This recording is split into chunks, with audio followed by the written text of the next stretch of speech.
As cashless transactions continue to increase every year, contactless payment methods are critical for the economy, as are small businesses, which sit at the heart of every town and city. But somehow those payment systems and small businesses haven't really crossed paths. That was until Jack Dorsey, known for Twitter, and Jim McKelvey launched Square in 2009. Targeting small and medium businesses, Square has succeeded in making payments easier for all businesses, which saw it reach unicorn valuation in 2011 and went public in 2015. But how have Square succeeded in a fiercely competitive industry? Here's how it happened. First of all, what is Square? Square is a hardware and software company that enables small businesses to accept card payments. Through their small and unobtrusive card reader, which can be used with phones or tablets, it allows even the smallest businesses to accept all types of payments. The idea was that it would be simple and relatively cheap and accessible for all. The goal was to solve the problem facing many SMEs of not being able to accept card payments, which has helped them to significantly grow revenues. They also offer software services such as adding pictures, employee training, tips and tricks, employee clock in and clock out. The dashboard allows businesses to make better decisions by seeing analytics and sales summaries, as well as integrating their wide range of apps for bookkeeping and tax, among other things.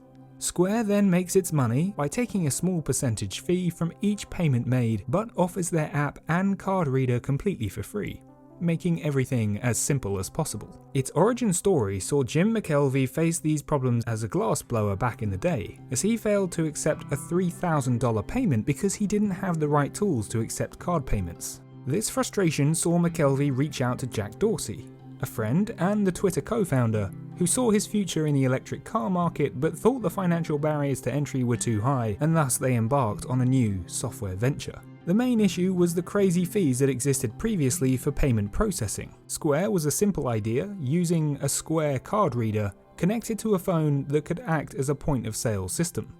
The pair first created buzz around the company by writing 140 reasons why Square would fail, a list of all the obstacles that stood in their way, which Dorsey sent to Silicon Valley investors and actually led to several meetings, with Square raising $10 million in Series A funding, led by Kozler Ventures.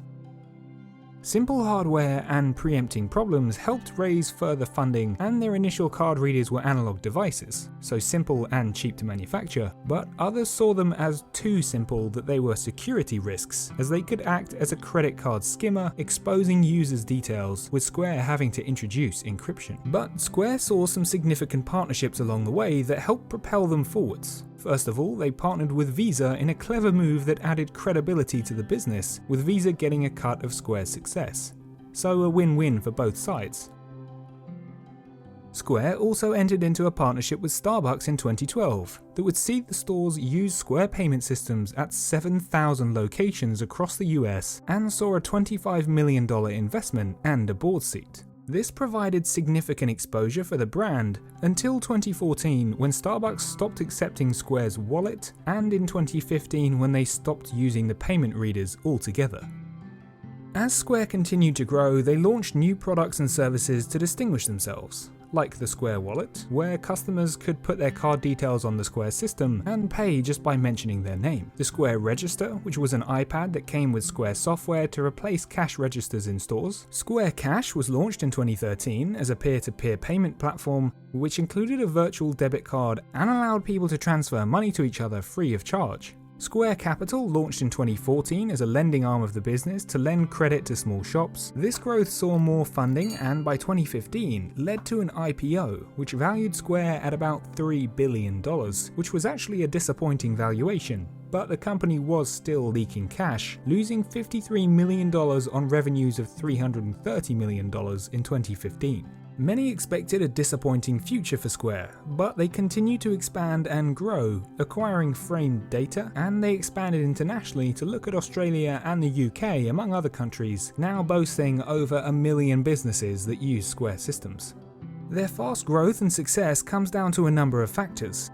They made it easy to both access Square and use the system once they were set up. The basic nature of the product encouraged its fast growth. They also reinvented the cash register and tried to focus on customer experience by offering cash payment software and speeding up in-store transactions. Further, they solved the problem that prohibited companies from significantly increasing their income, and all they needed was a smartphone or tablet, making the payment process almost futuristic. Square has dominated the small business market and helped small businesses to grow and expand their presence, but in doing so, they have left themselves exposed over the last year, which saw many small businesses shut down over the course of 2020. This led to Square withholding some payments to protect their own bottom line, as fewer transactions were taking place in a particularly unstable moment for everyone. It was legal, but surprised many vendors who needed all the help they could get. It's no surprise then to learn that Square lost over $100 million in the first quarter of 2020. Now valued at over $100 billion, however, Square managed to solve a big problem for small businesses, but whilst they've grown rapidly, they'll now face significant competition from payment giants like PayPal and Stripe. But Square now offers small retailers a premium service, not just to take payments, but to track and analyze their customers, making Square an operating system for small businesses. And that's how it happened. Thanks for watching.